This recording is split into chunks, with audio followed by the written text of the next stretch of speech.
Well, I'm here after a 7-year hiatus. Actually, it's more like 2.5 years pandemic and 5 years of couldn't get my stuff together. Well, no. Actually, I'm excited to get back to documenting stories around all the things that make us human. Now, when I decided to restart my show, I had many reservations, but one in particular was a sort of guilt for not airing the last show that I recorded before the pandemic, actually way back in 2016. While going through all the podcasts, I found an episode 21, which I'm calling The Lost Tapes. Now, this episode features a very dear and extremely talented friend of ours, bassist, composer Vashon Johnson.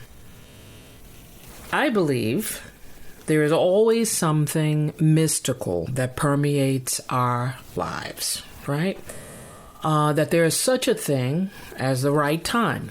And the right time is now. And why? Because a few weeks ago, our label, Dead Horse Records, signed Vashon Johnson and is releasing his first solo CD entitled Tactile on February 10th. And it is a very exciting time indeed. So, in celebration of that release, here is episode 21, Tales from the Jazz Side with Vashon Johnson, The Lost Tape. I hope you enjoy.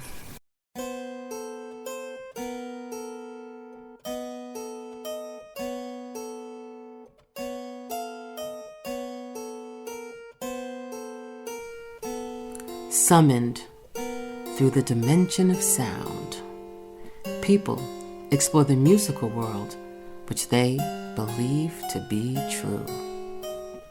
But there is a world, unheard by some, that is filled with stories of an unknown reality, a jazz side.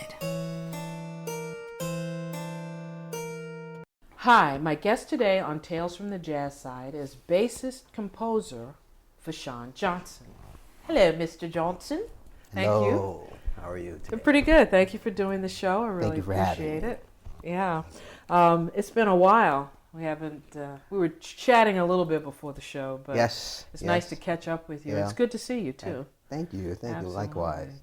So, anyway, you have been quoted in saying that you have a versatile resume and have had a very broad musical career. Now, this I know is true from where I'm sitting because I know you and I've kept track of it. Now, you've been assigned to Broadway shows like Lion King. You've played those kind of shows, R&B, pop. You've been with Boyz II Men, Jessica Simpson, Miley Cyrus, which we'll get into later. But right now, when I was online just trying to get more information about you, I couldn't get an awful lot. You seem to be very private. And I know about you, but as far as the public. But what I wanted to ask you was the bass your first instrument of choice when was that? First instrument of choice. Well, it was. Let's just say it wasn't my first instrument. I actually started playing piano first. Oh. And then around, I guess it must have been around 10 or 11, we had my grade school had a band program. So I remember we got a sheet, and there were instruments on the sheet, and you could pick from the instruments on the sheet which instruments you wanted to play. And so I circled the trombone. So I picked the trombone. I actually played, I played trombone in grade school and all through high school. But before high school, my grade school also had a jazz band. And my director, John Weber, who was the greatest. Yeah. He's the best. Yeah. It's like my musical dad. But so he would pick one person to play the bass guitar, and he would usually pick an instrument that he could expense, if you will, because he needed brass and certain instruments for jazz band. You know, so me being a trombone player, I wasn't the favorite to be trained to play bass. Anyway, so I just happened to walk in, walked into jazz band rehearsal one day. This is my first time, and I saw this guy. I forget his name. I think it's Tyrone. I forget his last name. Anyway, I saw him playing the bass, and I remember I looked at it and I pointed. I said, "What's that? That wasn't on the sheet." Wow. No, Yeah. Right. That wasn't on the sheet that we got sent home with. I had to pick the trombone. Anyway, so I saw Tyrone playing the bass guitar, and I remember it like I can remember it like it was yesterday. Like I remember I was like that. Like I want to. Wow, and it was the bass guitar. It was the bass guitar. It was actually the bass guitar first. Okay. And I begged and pleaded, about, I remember like just being so, I think my director, I think he kind of, it was like that kid. It's like, okay, all right. Like I was like kind of like not taking no for an answer. Right. So anyway, I started playing the bass guitar first, or I guess third at this point, as far as instruments. And later on, we had a really successful band program through grade school and junior high. Was this in Chicago? This is in Chicago. Actually, Harvey, Illinois. I should be correct, which is a suburb of Chicago. Okay. I went to Gwendolyn Brooks Junior High School, and we had a really, we went to the IAJ, International Associate Jazz Educators Convention. We played, we always get first place at all of the, music festivals in the States and what have you. But later on, so I went to, it was the IAJE conference. It was in Atlanta, Georgia. And so by this time, I was finally playing the bass guitar. I was playing in our jazz band and what have you. And I saw Rufus Reid. Oh. Wow. And I was like, what's that?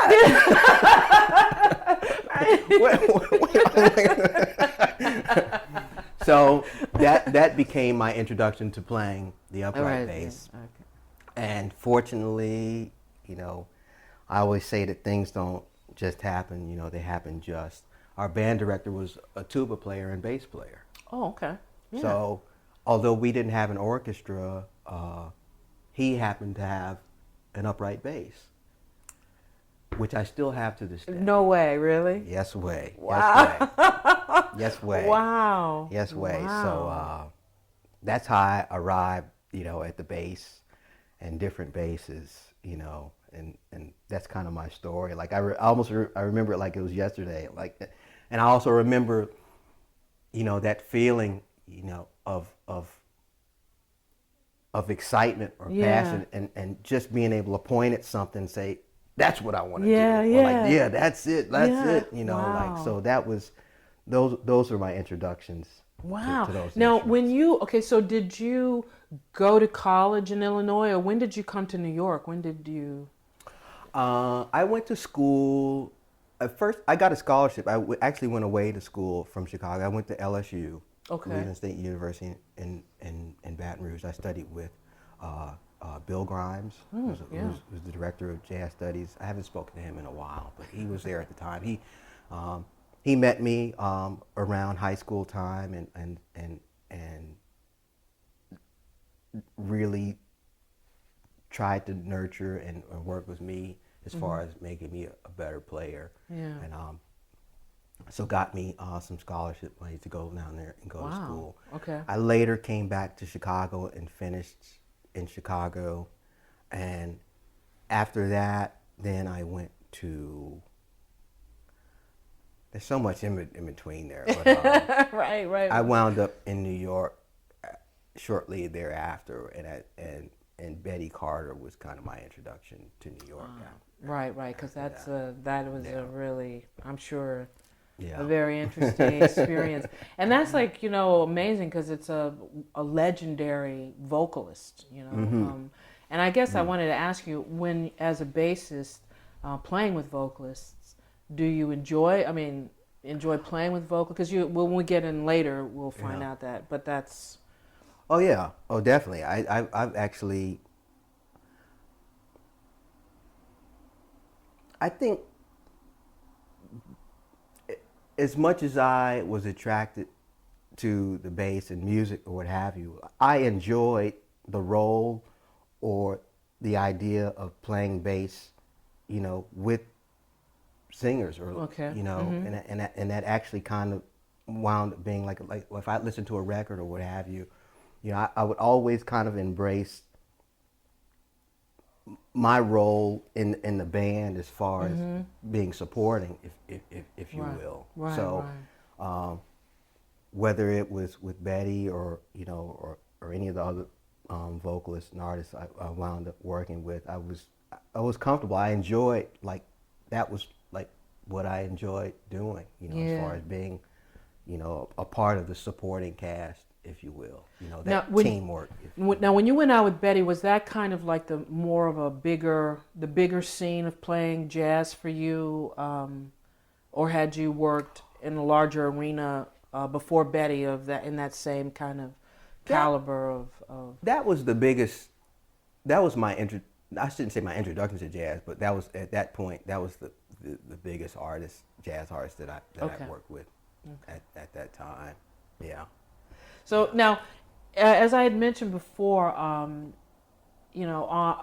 when you see some of the interviews, they always, a lot of the cats when they interview, they're always talking about the technical stuff. They don't really ask a lot of your personal, but they go, oh, what acts do you play, blah, blah, blah, blah. You play acoustic, which we talked about, double bass, electric, which is the first one, and synthesized bass. Now, I know I should know the difference with that, but what is the difference between electric and synthesized? So synth bass just basically means keyboard bass.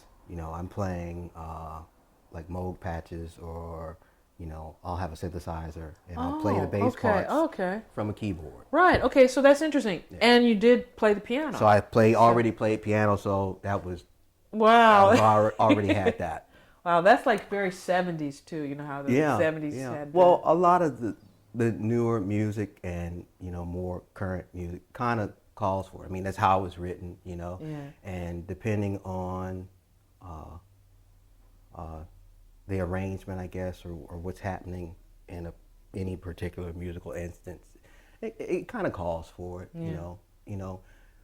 Even with some artists that I work with now, I have the fortune that it'll be my call, for example. So there's some stuff that may have been recorded with synth bass, but in a live application with band, with live drums and full instrumentation, I can make it work. Okay. With bass guitar. Yeah. So it becomes, I get to be artistic in that sense, and that's from that standpoint, because I can just kind of decide musically what's going to work best. And sometimes, bass guitar works. Maybe not better, but differently. Okay. In terms of, achieving this sound or a good result that's going to inspire everyone and inspire the artist, and have the artist, well, that doesn't sound right, I'm trying to. Right. So, yeah, that's another instrument. Okay. That's because I didn't really realize what that was until, I know I should know, but now I've mentioned on many occasions in many interviews with people, and I will continue to do so, of course, the importance of getting. At first, it used to be 10% or 20% of your musical education performing live, but now I feel like at least half of your musical education, you should get performing live and doing gigs, and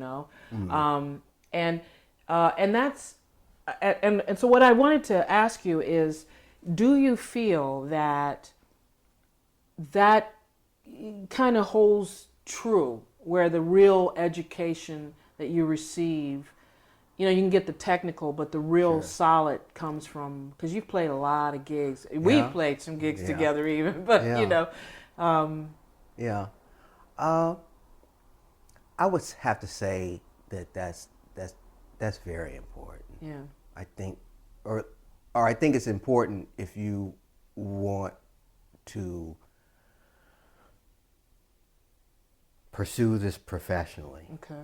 Or get better, I think, those kind of, I say that because I recant my band experiences, to things that don't have anything necessarily to do with music, just life pursuits, or just, living life, or, being a better person, if you will, preparation, wanting to do a good job. I remember, like, some of my first piano recitals were, oh my goodness, I can still remember those like yesterday too. It's like, oh no, all these people here, and at that age, that's like, I think there are things that build character. I think there are things that build other qualities that are good to have later on in life. Just good, the quality of preparation. The of knowing that all these strangers are in front of me and are going to be reviewing and analyzing, and I think at a 10-year-old piano recital, it's maybe not that serious. But right, but it is what it was. But in my mind, right. At the time, it was. And those are qualities, I think, that I carried on with me, to this day. Right.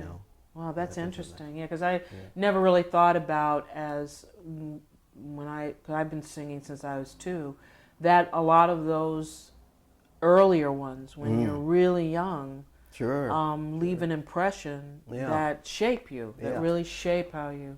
Yeah, and I say that even for, I still have, fortunately for technology, I still get to keep in touch with some of my, friends from band that maybe didn't pursue That's music, interesting, because I was going to ask you that. That's a question I was going to ask you next. But just even their lives, just, I just feel like, that's something that, and that's another reason, probably on another topic, why I think it's so good to have arts in schools. Like, I feel like I was very fortunate that, I grew up at a time and in a community that music was very much a part of, that it was available, to have,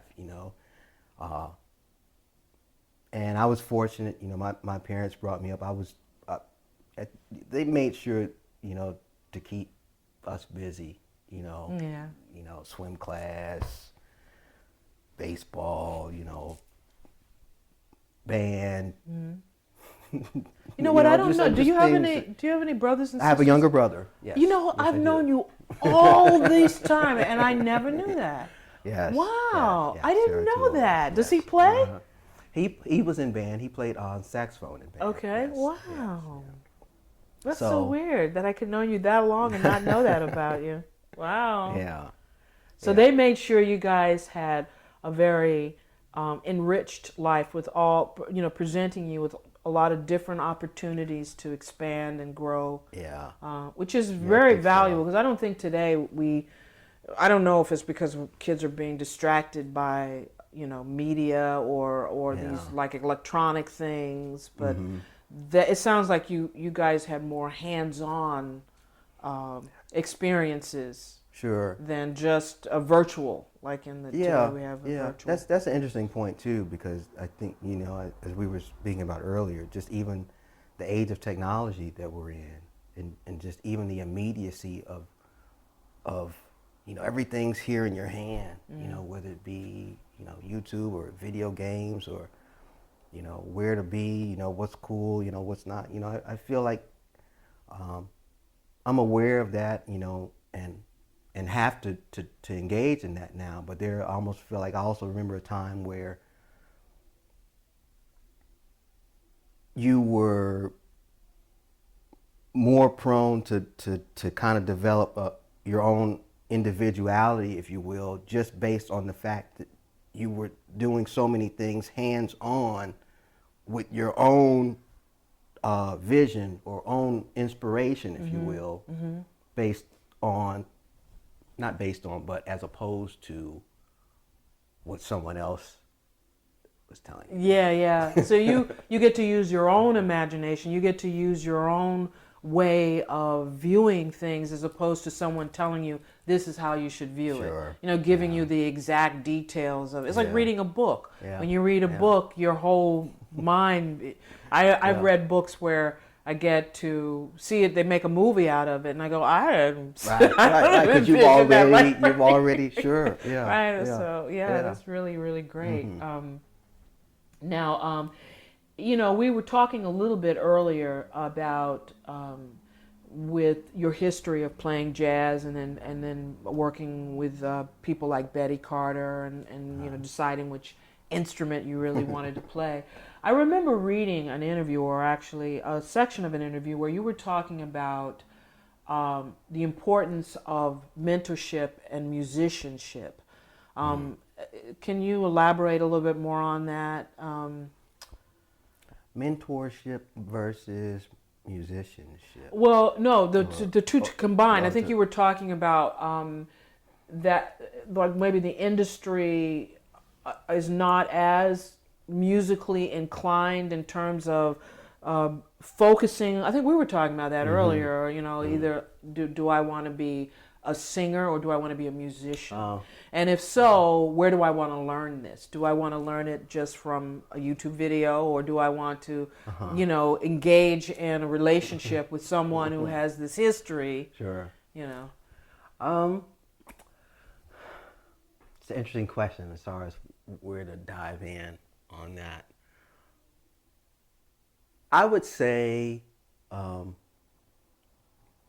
just start my own experience. I feel like, mentorship was a huge part for me. I feel like early on when I decided that I wanted to play the bass, like I got a teacher. Yeah. And I got a teacher, so my experience was more physical, if you will, than visual. And I say that to parallel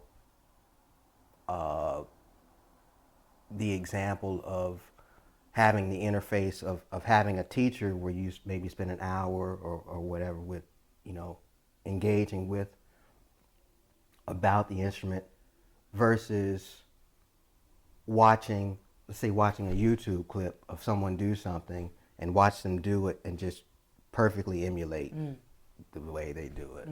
Yeah. The interfaces, the results can be similar, but I think it's once you take this out of it, me and you, once you take us in the room, once you take that out of it, I think that how the information arrives is it's different. I don't know. Not being a product of the now generation, if you will, it's hard for me to really say if one is better than the other. I just know, that from my personal experience, I enjoyed, or I felt like fortunate to be able to, as I was, aspiring to be a better bass player, be a better musician, it was nice to have people that I could engage with who've done it already. No, I got it. Right. Whether it be like, I'm so fortunate now, I get to work with people that I listen to on records, like, oh, I hope I get to play with such and such. Yeah, Let me listen to this guy, or what have you. And then,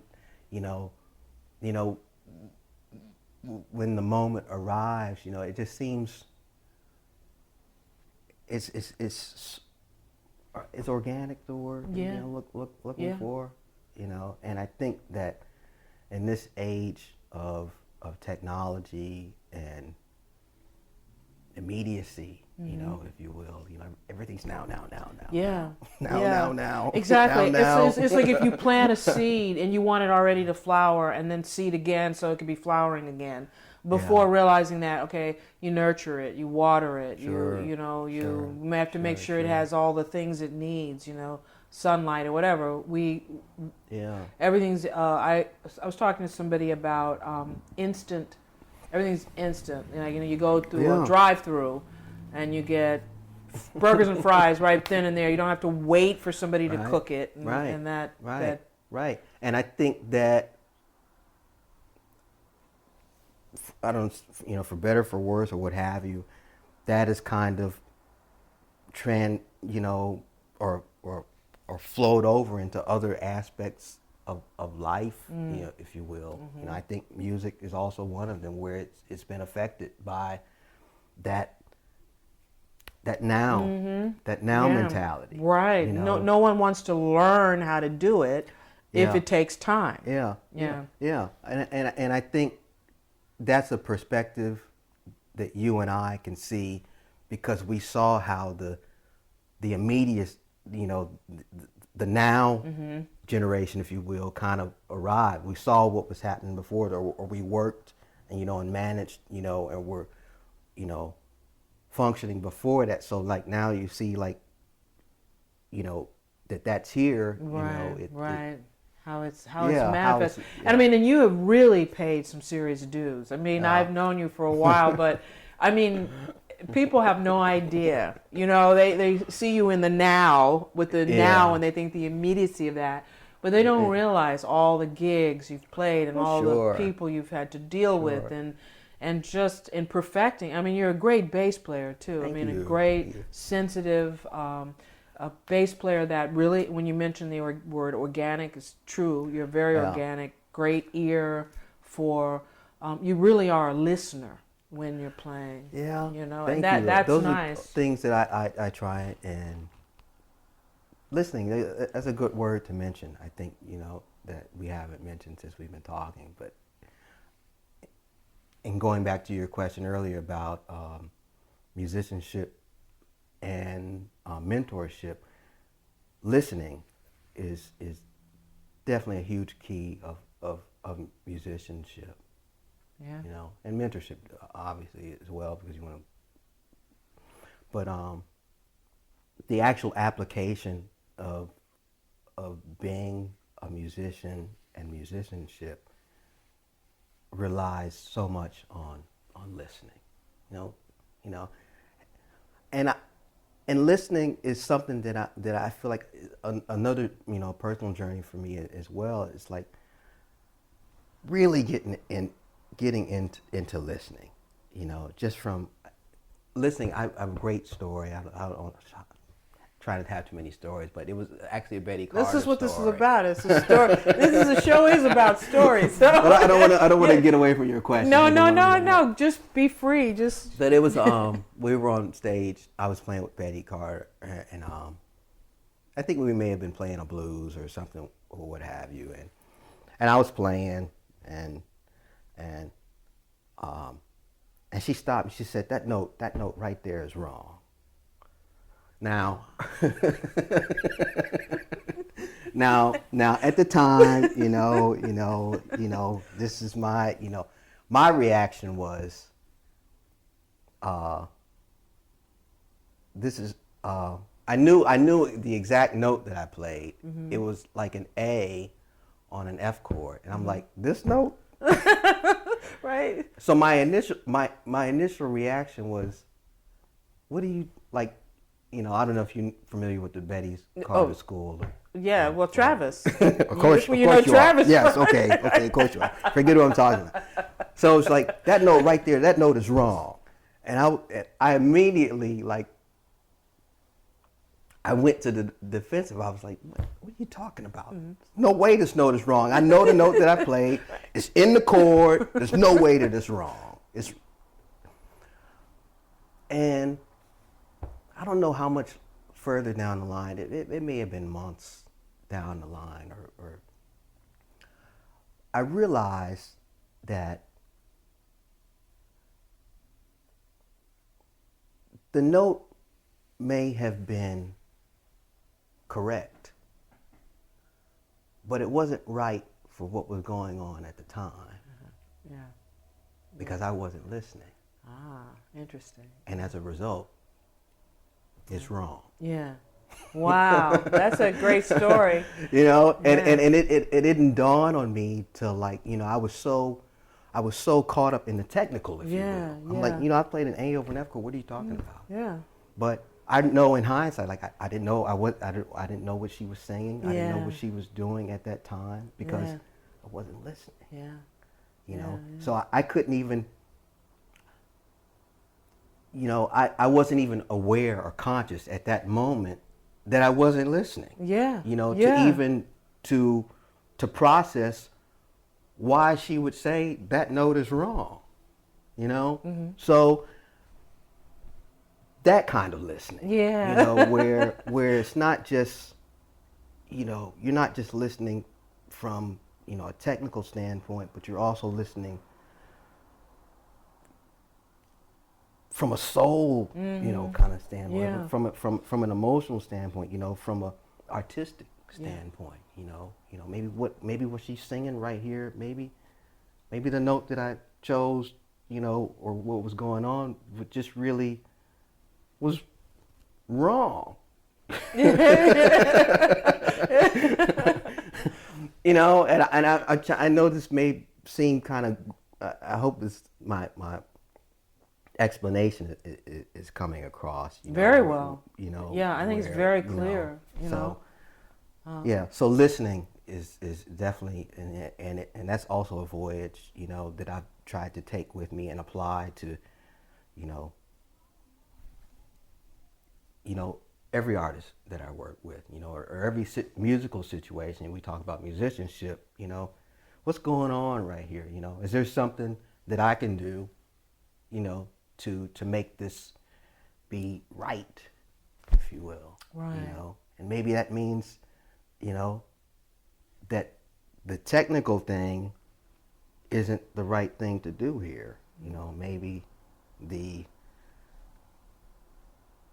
right thing is the right. I mean? Yeah, it's like the difference between the mind and the heart. You know, we can think intellectually about things, but it's the heart that actually opens us up to that union, how we unify and connect with other people. And art, I feel, in music and art is our way of connecting. You know, connecting on that deeper level. So we have to be listening not just with our ears, but with our heart. Sure. Right. And that's I mean that's how I'm perceiving what you're talking about. And it's incredible. But that's a story that sticks.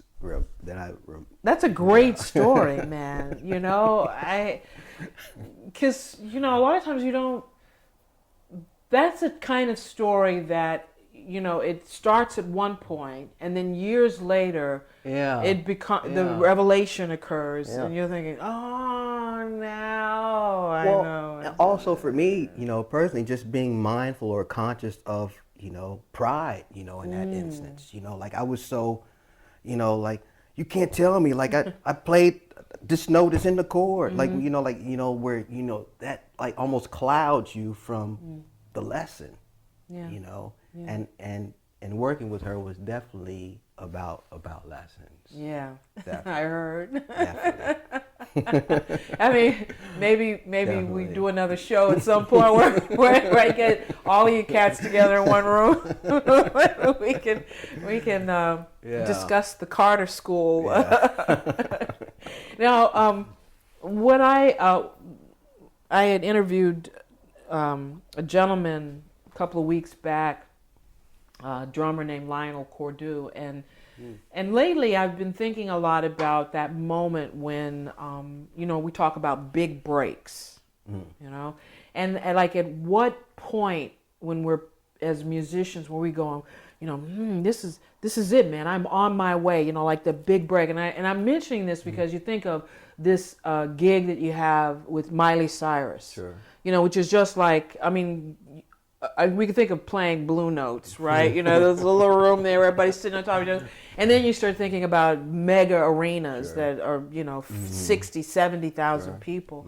So now, maybe this may or may not be what you consider the big break moment, but what, if this isn't, that's fine. But what would you consider that moment when you realize that, man, this is it. This is where I wanted to be at this moment, and I'm realizing this, and I'm on my way toward that. You know how we have our visions of where we want to be at different periods of time, and So it doesn't have to be her.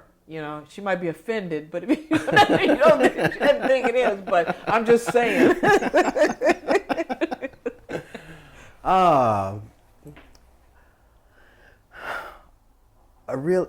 It's funny, and I'm thinking about this question, obviously, because you just asked me. Yeah.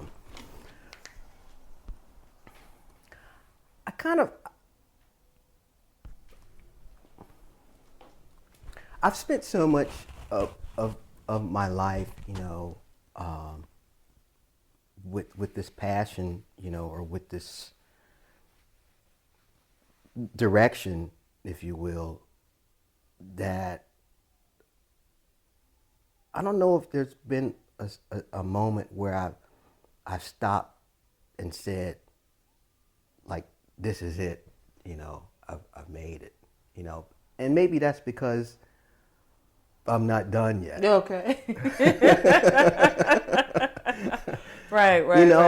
I've definitely, in hindsight, I'm definitely aware of like we talked about, choosing instruments, and even that is a conversation I've had with myself, and someone pointed out, like, did you choose the bass or did the bass choose you? Right. So, like, everything that I've, I'm amazed, in just how this works, if you will, at how everything that I've pointed at and said that's what I want to do, I've realized some way or another. So I don't say it to not be humble or not be thankful, but I almost say it from the standpoint of I'm doing and have done everything that I'm supposed to do. Yeah. So I've had moments where I've been, like, wow, if you will. But I think those moments have come at a time in my career where I was already so prepared for them, if you will,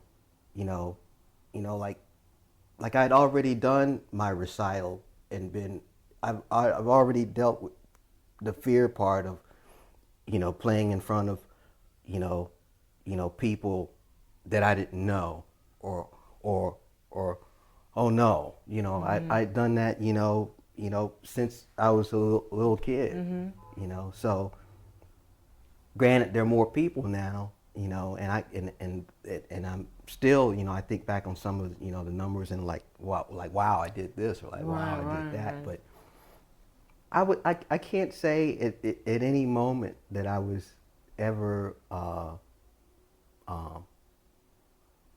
I think overwhelmed or at a definitive moment, like, okay, this is it. This is what all these lessons were for. This is what all the practicing was for. It's like, and that's a journey for me. I feel like that's still continuing. Just even now as I, pursue different ventures or decide, what's next, or decide the next thing that I point at and say,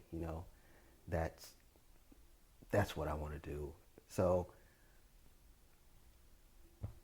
I don't know if I answered your question. Yeah, no, you did. And it prompts another question from me. In when you start, like, with jazz, and then you start moving into other types of genre of music, like you did the Boyz II Men, and then the Miley Cyrus, which is kind of really very different. It's very different, it's different in the lifestyle. It's different than than all of that. And was it just that you say, okay, I want to do this kind of music now, or was it you were some cat said, hey man, we need a bass player for blah, blah, blah, and you go, all right, you go in and you find out it's like Miley Cyrus, I mean, what was that? How did that get to happening? That path for me, or I guess the transition or introduction to that world was I guess a little different personally, because I think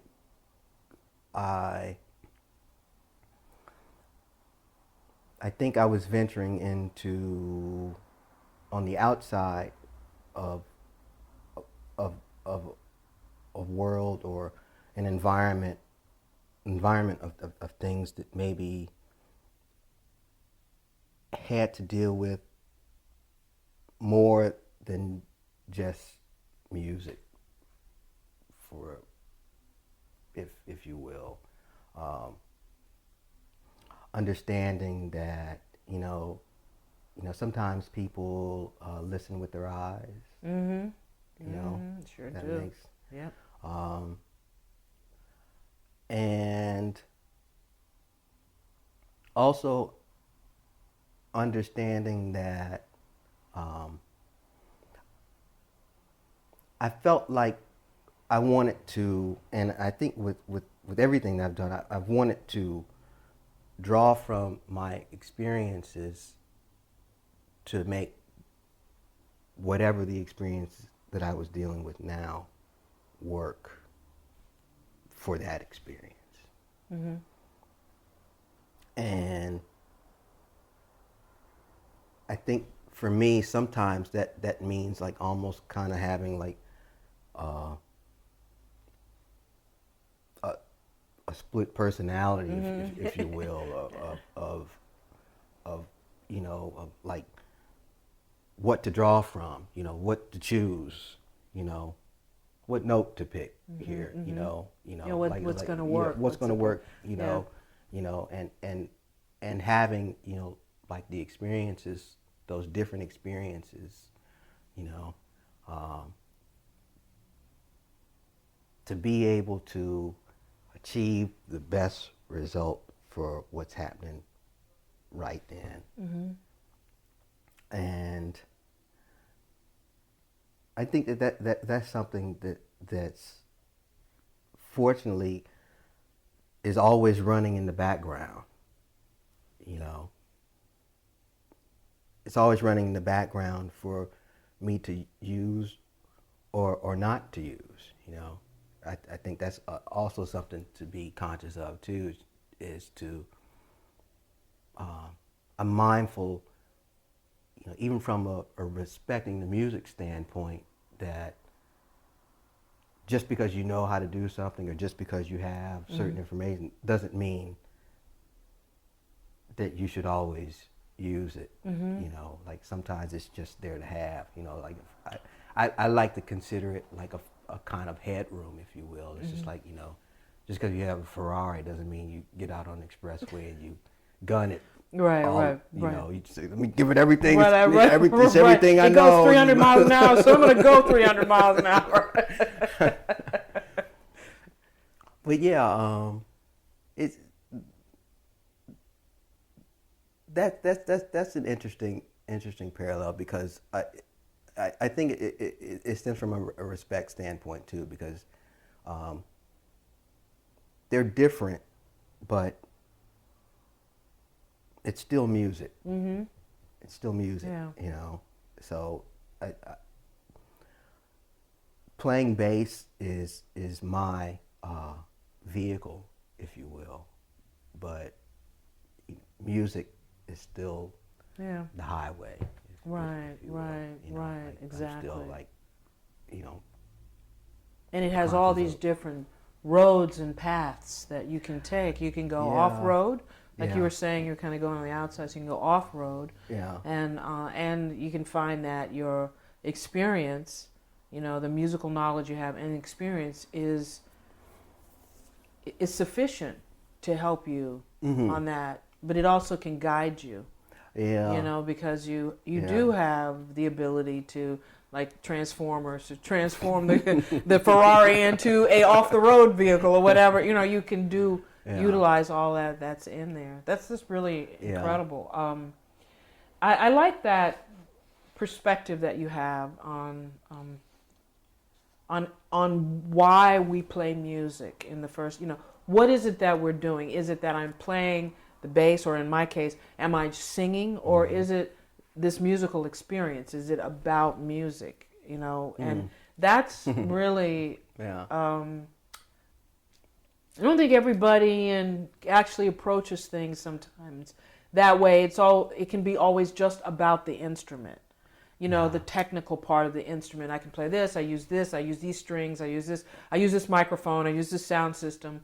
And it can totally move away from what that tool is that you have, why you pick that tool in the first place to approach that, you know. And it's like, you know, we also touched a little bit on, because I heard this in another interview where you had mentioned that success wasn't necessarily the surface, you know, such as these huge arenas, but that they are part of a relationship, of developing the relationship. And we kind of touched a little bit on that. And if you were to say, in summing it up for you, as success goes, because success is different things to different people. How would you say, for you, success at this point in time? Because it always evolves. It's always evolving.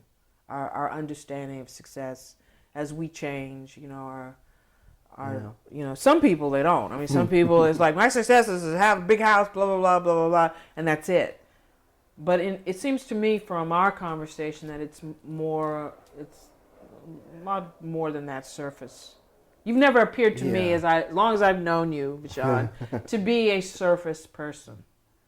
You might act sometimes and pretend like you are, but underneath that, I've never felt that about you. So, well, thank you. I think that that's true. I'm in total denial. That's not true at all. I'm total surface. But at the same time, you know, I like nice things. You know, and when I say nice things, you know, I allude to material things which can be interpreted, I think, as surface things. But at the end of the day, I mean, I think in summing up, if you will, like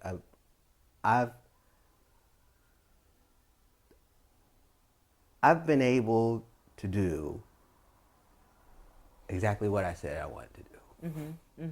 You know, or exactly what I pointed at. Yeah. You know, and to me, that's success. You know, there's a saying: if you find something you love to do, you'll never work a day in your life. Yeah. You know, I've had the fortune of you know, of having that be, and it's amazing how this works, if you will. You know, when I say this, I mean life. You know, not just music, but just even if I think back, you know, as I look forward, but think back to how I've led a pretty much uninhibited life, if you will, in terms of I've never thought about things that I wanted to do in terms of, oh, I can't do that, or there's no way, that's too hard, I'll never be able to.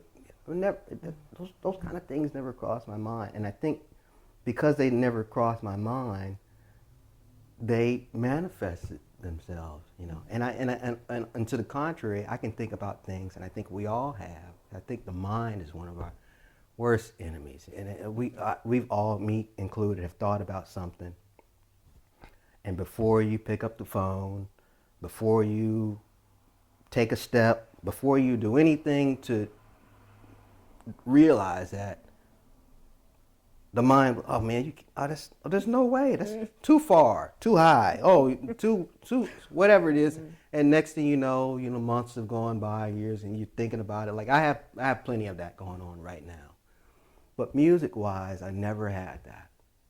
I never had that. I pointed at the bass. I said, "That's what I want to do." You know, the upright. That's what I want to do. Right. I saw posters of. I remember seeing a poster of Don Boyette playing on stage with Michael Jackson, and he had like all these speakers. Man, I was like, "That's what I want to do." Right. So it's amazing to me. Like, I think about the things that I've approached with that kind of reckless abandon, or if you will, of like, that's what I want to do. Yeah. In terms of, I don't believe that it's coincidence when they appear, when you approach them with that uninhibited. Right. Which is why, I'm anxious to see what the next thing that I point at will be. You know, and based on my past experience, and just because I feel like, as I get older, I'm becoming more and more in tune with how this works, if you will. I understand that once you set fear aside, because that's what that is. That's what that is. Oh, you can't, all that negative stuff that comes up whenever you think about something that you want to do is the mind talking you out of it, And once the mind is out of it, now the energy or the attraction, if you will, for you to realize that goes away, Or I don't know if it goes away, but it hinders, whatever. And I never had that with the things that I said unequivocally, like, this is what I want to do. Right. So You're very determined, and so that determination didn't allow for inhibitors. It didn't allow for it not being able to be a reality. Yeah. And it's funny. It's the power of words is another thing that I'm so fascinated with as I get older, especially as the saying, be careful what you wish for, and I, even simple things, that, someone else might chalk up to coincidence, in my mind is the power and definition and weight behind whatever it is that you've said, which is why, words can be hurtful. Words said with the right amount of weight and force, hurt. Yeah. So that you think about applying that same energy, if you will, to direct that to be a positive thing, if you will.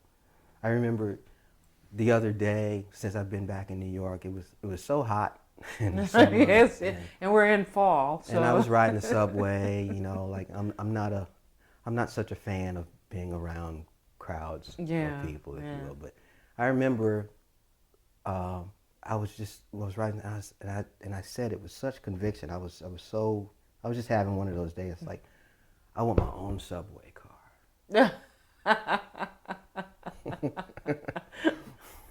I remember saying it, and I remember being, like I meant it. Yeah, the intention was completely, totally like there. I meant it. And sure enough, I don't remember if it was the next day or I remember what time that it happened after I said it. But, I was taking the subway another time, and the train pulls up. And I'm not even thinking about right, because you let it go, right? It's out there. And I stepped onto this car, and I just knew, like, somebody would have, and there was no one on. That's great. I had to tickle. I was tickled by it. Right, I was just great. tickled by it. Just from just kind of embracing this power, if you will. Right. And I said, like, wow, what if I could say that about the next thing that I want to do with that kind of. Right. But here's the catch, though. This is what really I started laughing. So I step on the car, and the doors close, and there's no air conditioning. And that's why you had a car to yourself. But it was funny, but so you kept what you wished for. Like, I didn't ask for air conditioning. No, you didn't. You got exactly what you asked for, but you didn't actually exactly ask for it. I did, yeah. Right. No, that is really great. But I was just, it was just funny. Like, it was another example of me, example for me of just the power of words and like speaking things into existence, if you will, visualizing things into existence. And that's incredible. That's like, I live by that. I mean, even in the, my whole life and even my Buddhist practice is around that intention and focus and, aligning yourself in the rhythm of the universe to really, especially when you want to create value, because everything in life is about creating value. Sure. And you had mentioned that, you're looking forward to what will be the thing that you point at and say, this is what I want. That takes me to the question of what projects are you working on now, or are you have anything in the works that you are pursuing? Or I'm just writing mostly. I'm practicing, trying to get better at my craft. I've been writing with Lenny White. Yeah. And, okay, that's what I was reading. And wow. And that's someone else who I've had the fortune of pleasure of working with that I. It's amazing. Grew up listening. Yeah. I mean, all of us. And and he's such a. And what I love about him is, we have these conversations. We talk about this music, state of music. We talk, even from a writing standpoint, as far as, what goals, what's your purpose, in this, realm of creativity, if you will. Mm-hmm. So, he's such a, a wealth of knowledge and experience, mentorship like type that's, of thing. That's like, that's stuff that you don't get from, watching a YouTube video. That kind of experience, that mentorship, if you will. So, yeah, writing, and kind of, how can I say, I guess, falling in love with the bass again. Remembering, the little boy pointing, at the instrument, and we have to come back around to that, because I think it is love at first sight it is love, because when we think about love, you'll do anything for it.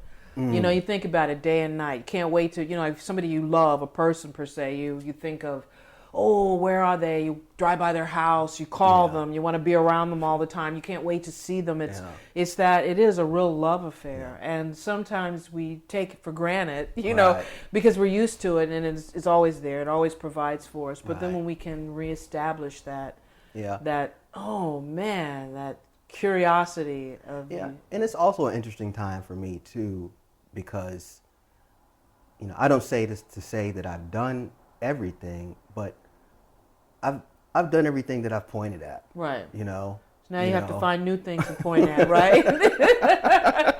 It's like pointing. I'm going to find some stuff. I'll make a list of things I want to point at. Yeah. But you can't make a list. It actually has to be an inspiration, right? Yeah. Agreed. That's what it's... Agreed. And I'm confident, that once I find or figure out what that is for me, that it'll be good. Yeah. Well, I know it will. I know that. You always. I just. You have a very eclectic, interesting life. A really amazing life. Yeah. So, I've seen you through a lot of those. Yeah. Firsthand. Really great. Yeah. It's great. Yeah. So now I want to see if you're ready to walk down into the basement with me. Downstairs. Now we're going to get down into the real basic basement, subconscious. Okay, the first question is, what is the scariest subject, like in any medium? For example, painting, photograph, book, television show, radio, dreams, real life, outside of music, that you've encountered? Like some people have, like me, I love scary movies. So I have that's, to me, is the thing. Some people, it's nuclear weapons. I mean, it it can be whatever. It can be inside of life or outside of life, but that you've encountered. Scariest. I mean, I can recant. When I was younger, I was really into scary movies. I could say, I mean, I'll offer this. I remember my scariest movie scene. I feel like this still sticks with me to this day. Was The Ring. Oh, yes. The little girl coming out of the television kind of messed me up, so to say. I had never seen anything like that before. Yeah. Before it was zombies, Right. Friday the 13th, which I wasn't a fan of the hack 'em up. Right, me kind of neither. movies. I'm not of that. Like That's not the mine. suspense, Psychological, supernatural, like supernatural. kind of like so. The little girl coming out of the TV, like kind of changed the way I Right, watch television. Or videotapes, right? It was some kind of videotape that you're not supposed to watch. Yeah. That was memorable. Yeah, no, that was really intense. That was That's a definitely very intense movie. In general, though, as far as medium, I think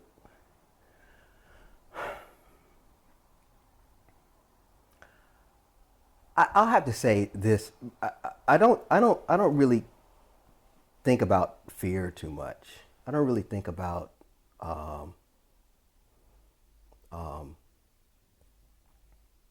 being scared of things, if you will. I think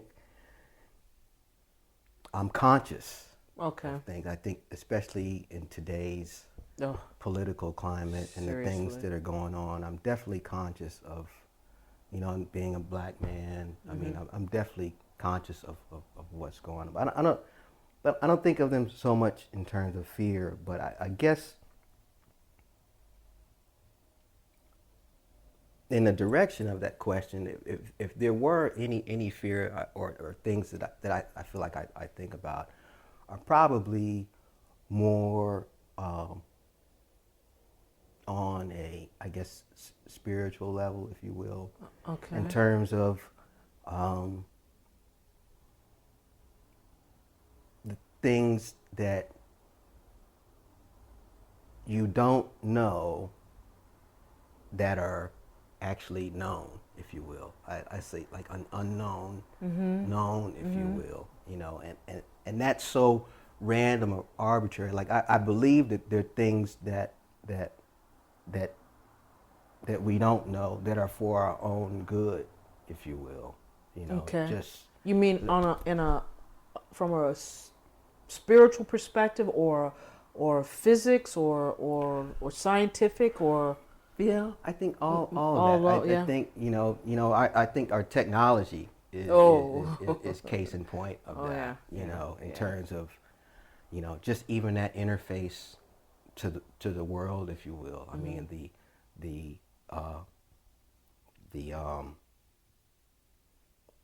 the lessening of privacy, if you will, in terms of like a myriad of things. Right. I think that unknown, if you will, is that's the only thing that I could think of that maybe might incite a little of fear, because I mean it's in my mind it's unknown. Yeah, because we can't be sure. Like they say, they have these new satellite type of drones that look through ceilings and roofs. So, I mean, they can technically look in on you and you don't know it. I mean, here it is, you're showering or doing in the bathroom or something, and somebody somewhere is monitoring what you're doing. I mean, that's strange. That's in my mind, that's advanced technology. And if we have this technology that that we know now that is, let's say, what has it been, 10, 15, 20 years, since cell phones and the internet, like what about the technology that's hundreds and thousands of years advanced that you don't even know well, yeah, well, just for instance, there's this so AI. like, AI is a new thing that is right. It's there. It's now. It was hinted at, 30 years ago. A robot that you could talk to and develop its own human characteristics. Whereas now it's actually there. We see it demonstrated in smartphones. Sure. So it's not future. It's now.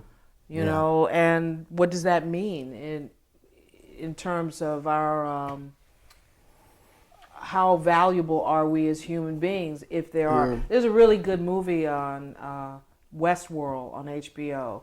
I don't know if you get a chance, you should check it out. Okay. It's really, it deals with, it is based on that old movie Westworld. Okay. Yeah, but they've really given it a new twist for the artificial intelligence and deal stuff. with that. Yeah, that's but those the kind unknown. Of things. Well, I mean, probably we won't even be bodies. Maybe we'll just be consciousness in bubbles. Right? See, not knowing that, I guess it can be scary. How do you play the bass if you're in a consciousness in the bubble? Yeah, I mean, I'm a bit of a sci-fi head, so like I fantasize about, life, the beginning of life, the existence, higher power, plans, if you will, those kind of things, processing, the information that I've been given, or we've been given in any instance, if you will, and just, I think we're curious by nature, I think just as human beings, and I don't know, but I think that, in that, I think that if you believe and maybe aspire to a higher power, if you will, I think there has to be some humility, if you will, in terms of, maybe there are things that aren't for you to know. I think that's a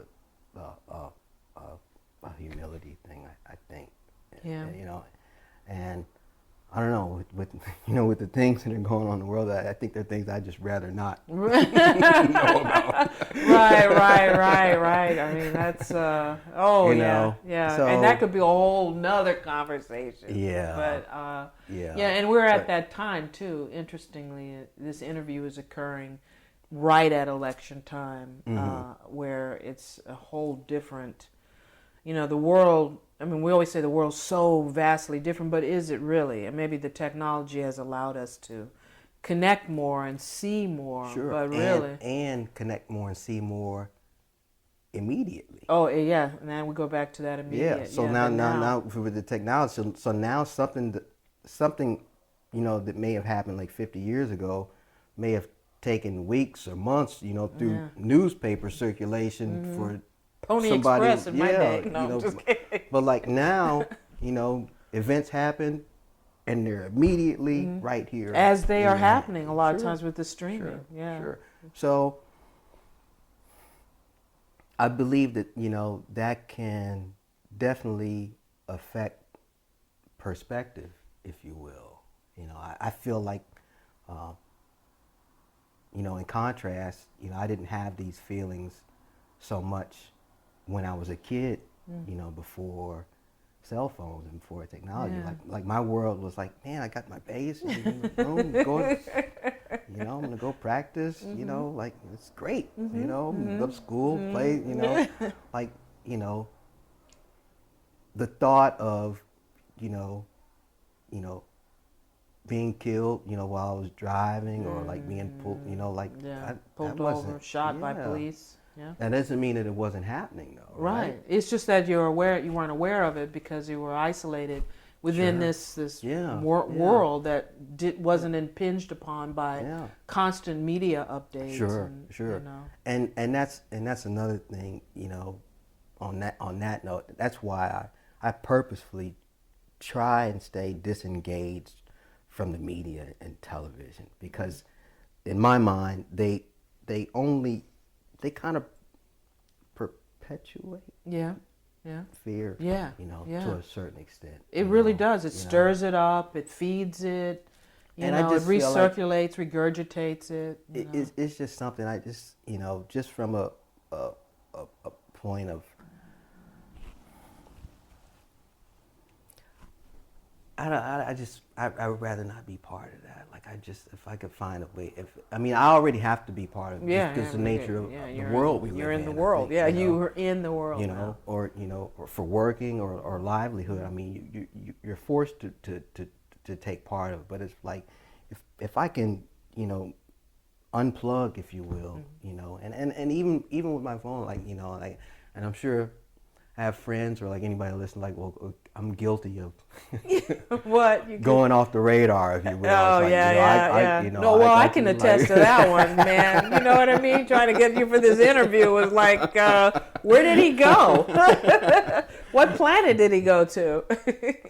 Yeah. So, you know, those are things just for my own, you know, personal plight, or, you know, just own personal perception. Like, I'm seeing, you know, these changes, if you will, or I shouldn't say seeing, just maybe the word is becoming more aware that they're here. Yeah, you know? yeah. And it just, it can make, you know, the view of the world and, you know, your surroundings, you know, can just, you know, it can compromise them, I think, sometimes. And I think that's not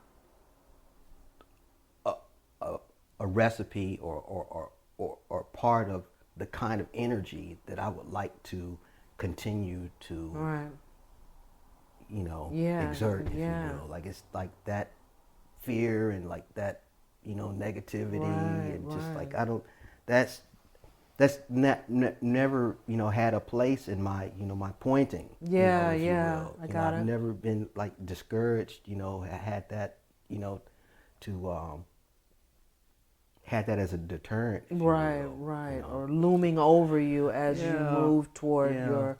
Yeah. That's intense. Yeah, definitely. So, well, you know, then in the moment of you pointing, here's the second question. Okay. Tell us about someone you have worked with who was a little frightening to you, but in a good way. Someone.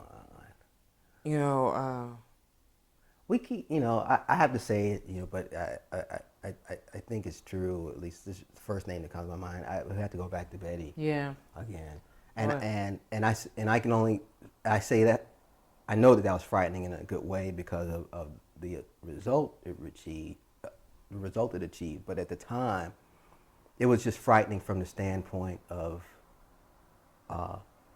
you just never knew what to expect. Right.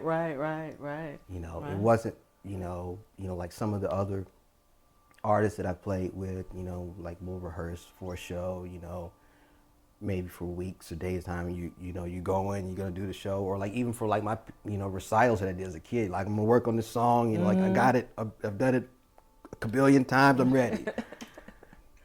You just never felt ready. That was like the unknown, always the unknown.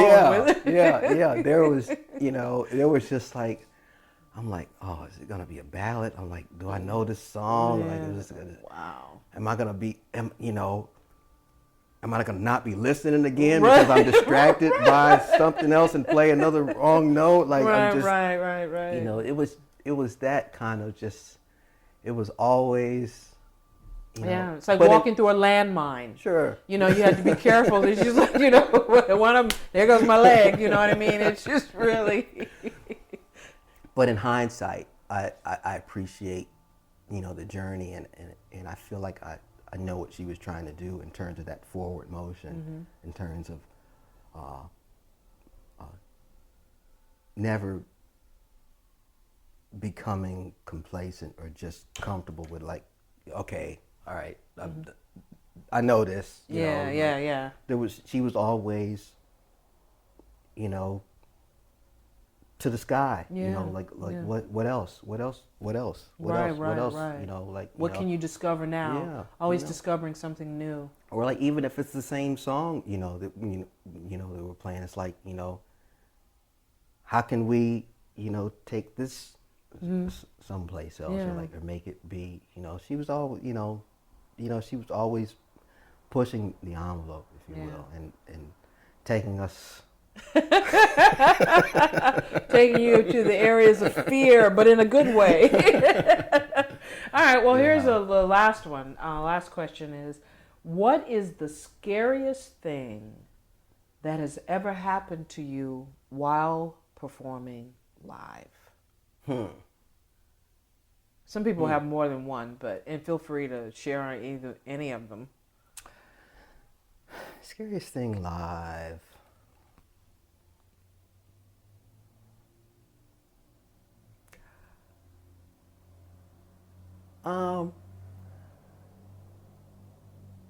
I would have to say I don't know if they're so much scary as they are panic.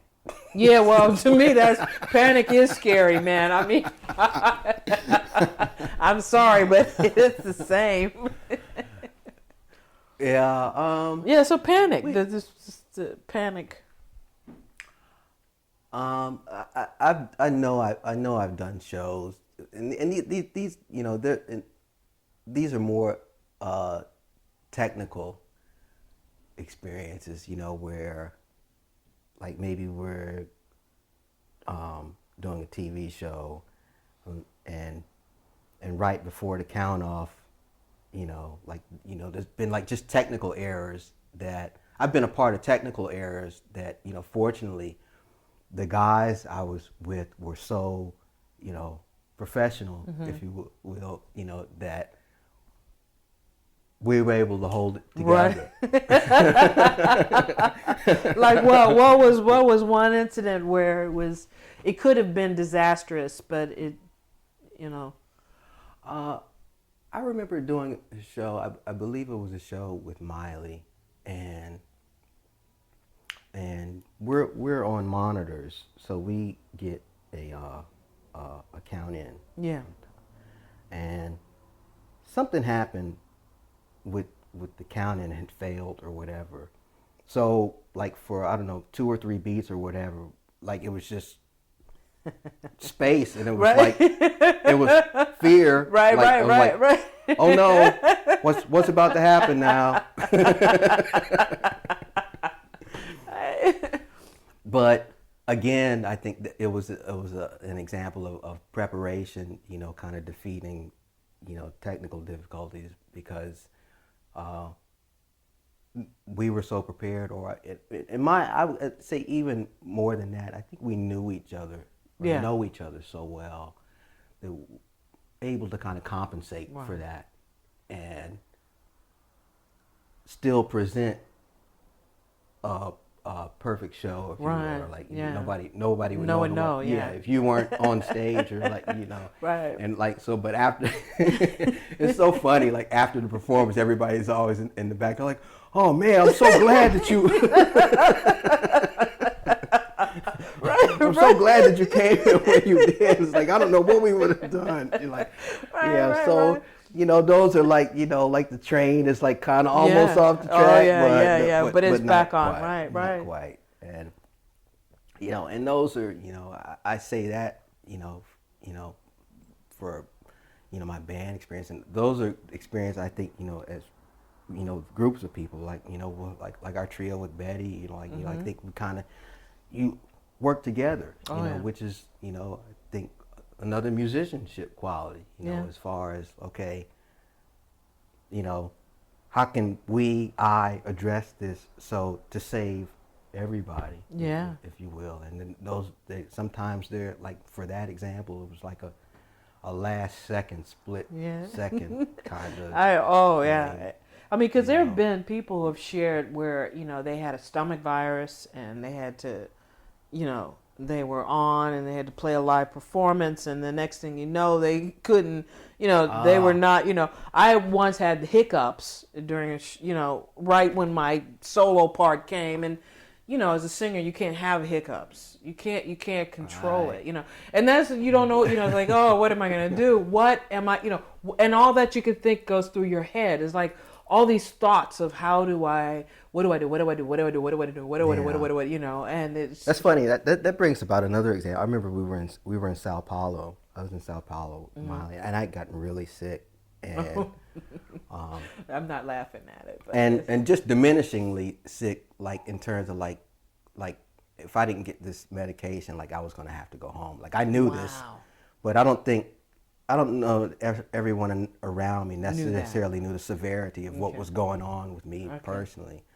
And I remember during the show, like I hit a wrong note, and not because I wasn't paying attention, but just because physically what was going on with me was so intense and debilitating. Yeah. Like I remember, like it was difficult for me to stand, and like I was just like like how touring can be. It's just like. Get on the bus, get on the plane, get on the, go. And I was just like, my go was gone. right. And that was a scary moment for me, just because I literally felt sick to the point, like I thought like I might pass out. Right. Like I felt like, so that was scary for me. Yeah, I can imagine. I mean, you're at your job. It's not like you're at an office it's in front of where thousands of people. Yes, exactly. You just clonk, fall right down. That's what was like running through my mind. I was like, oh man, please, right. come on. But the thing is I always find with all these great stories that you musicians, you guys have shared, is that in spite of the fear, in spite of the apprehension, because you're prepared, because you are, focused, and, all these things, you still take care of it. You still keep going toward the thing that you need to do and accomplish in listening or whatever it is. That particular example, and even the example before, I think is an example of, that's when you do 300 in the Ferrari. Yeah, that's right. That's when you do Florida all the way. Right. Scotty, we'll give her everything she's got here. And I remember that show, like I feel like I had to really dig deep, to kind of to make it through that. From a physical standpoint, mentally, like I had to, just kind of be strong enough to get through that, it's like, like playing while you're sick. That's right. And people don't realize that as a musician, if you work in an office, you can go home. You just go home. But this is a very different thing. You don't really call in on this. Yeah, that is it's like being a surgeon where you can't say, I'm sorry, I can't perform open heart surgery on you. I'm just not feeling well today, and it's scheduled. So it's, I think, I'm mindful of that too. And I guess, fortunately, most of my career has been spent, healthy.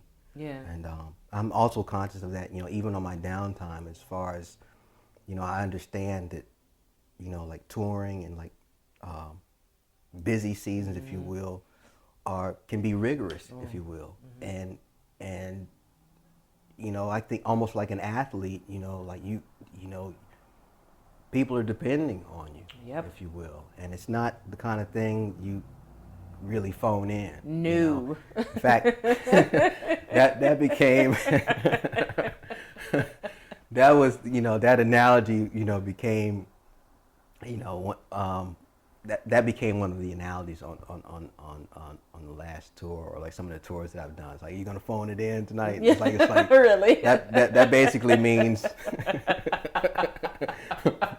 we know you're physically gonna be here. But are you? But are you really gonna be? Are you gonna be here? Yeah. And depending on the schedule, you know, if it's been like, you know, a bunch of flights and like maybe you just got in, and like maybe like, I mean, that happens where it's just like a lot of traveling, you just get in and like maybe you didn't have much rest. You're like, I'll say, hey, I'm gonna phone this one down. Right.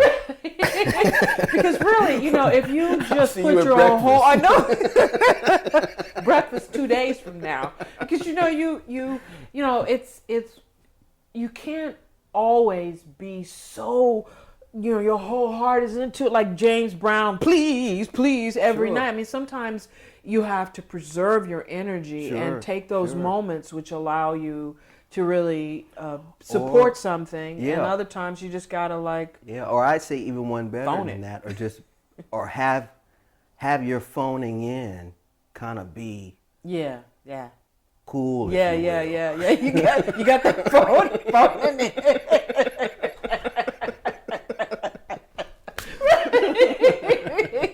Right, no, I know that. Been there. I know that one. Yeah, that's really cool. But you know, it's like, I mean, but then there's situations where, like, you know, we're playing. Like I remember the first time I played Wembley Stadium. Like, I'm not phoning that in. No. But at the same time, I'm not I can't pick and choose. You know how much rest I get in before that, depending on, you know, scheduling and that kind of thing. So those are the times where it's like, you know, your preparedness, you know, or like all the years, you know, like all that time, you know, paying dues, or like that kicks in for you, where it's just like, okay, you know, maybe this is like one of those moments where I want to be the best that I can be, and which is always, you know, I always try, you know, every show, like I want to do and play, even, you know, even if it's the 95th time, you know, I want it to be the like best show that I can. And so, you know, just even being able to withdraw from in yourself to make that happen consistently and all the time, so that if you have to phone it in, it's just like you can really phone it in. Well, you know, when you think about the gigs playing in the past, where, you know, you're starting at 7 o'clock at night and you're finishing at 3 in the morning, and so you're playing long gigs.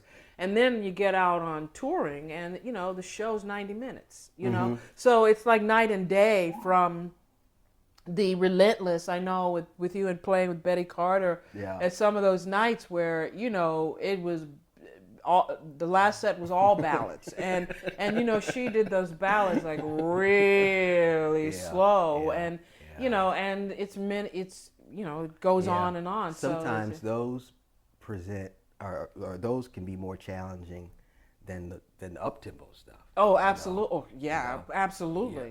And it's through that experience, I'm sure, that phoning in you do now with me, it's like, you know, it's like superb, you know. Absolutely. Yeah. But it, you know, it's a journey, you know, and I try and just, you know, along the journey, just make, you know, the best, you know, decisions, you know, that I can, and always, you know, I feel like that, you know, something that was instilled in me since I was a kid. Like, I always want to do the best job that I can. Right. You know, for whoever it is, you know. Right. It's just like, you know, like I said, whether it's the first time or the 50th time, you know. And I think that's another aspect of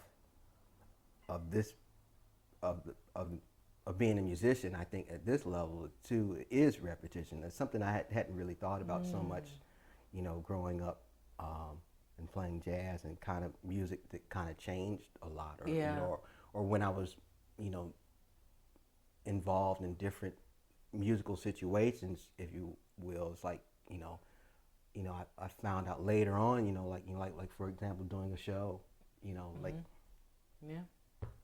repetition. Yeah, it is. Yeah, exactly. Because I mean, even now with Michael, when we get to solo, we get to really do it, but it really has a pattern of arrangements that you follow, you know, and it can be, and you know, it's, you find that newness and all of that it can be a real challenge. Now, with a lot of the stuff that you've said today has been so beneficial for people getting involved into the music industry or this life as a musician and an artist, Is there something you want to impart to a person who's starting out or who's been doing this?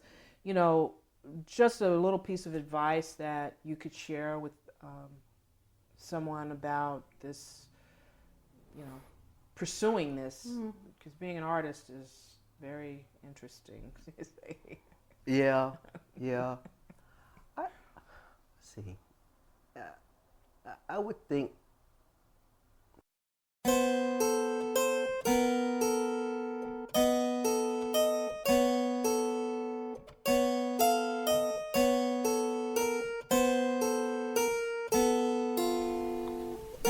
the jazz side is always there, waiting for us to enter and waiting to enter us. So, until next time, unplug your ear holes, for you never know what worlds may be waiting for you.